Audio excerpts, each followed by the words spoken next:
Guys வணக்கம். என்ன சாப்பிட்டீங்களா? 1:35 மனம் ரொம்ப நிறைவடையுது. ஆமாம், சாப்பிட்டீங்களா?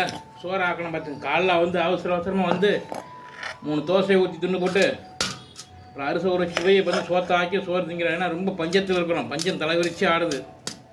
அதனோட சோறு ஆக்கி துண்ணுக்குறோங்க.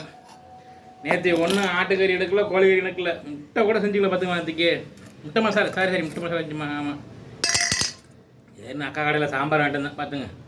முருங்கக்காய் சாம்பார். ஆமாம் ஆமாம் சரிண்ணே. அப்புறம் ஒன்றும் பண்ணல. ஒருத்தவங்களுக்கு முடியாமல் ஆஸ்பத்திரியில் இருந்தாங்களா, அதனால சரி அவங்க முடியாமல் இருக்கும்போது எனக்கு மனசு கேட்கல. அவங்க ஆஸ்பத்திரியில் இருக்கும்போது நம்ம கறி சோறு திங்கிறதா அப்படின்னு மன வேதனையோடு நான் எதுவுமே சாப்பிடல. அதனால் நாளைக்கு ஆட்டுக்கறி எடுத்து சமைக்க போகிறோம். ஆச்சர் நாளைக்கு முருகன் வழிபட போகணும். வேண்டாம் புதன்கிழமை வச்சுக்குவோம். பொண்ணு கிடைச்சாலும் புதன் கிடைக்காது. அதனால் புதன்கிழமை அன்னைக்கு சிக்கனோட சாப்பிட்டுக்குவோம். இன்னைக்கு சாம்பார் சோறோட சாப்பிட்டுக்குவோம். சரியா? நான் பாடல் வெளியில் விதை உங்களிடம் விடைபெறுகிறேன். நன்றி, வணக்கம்.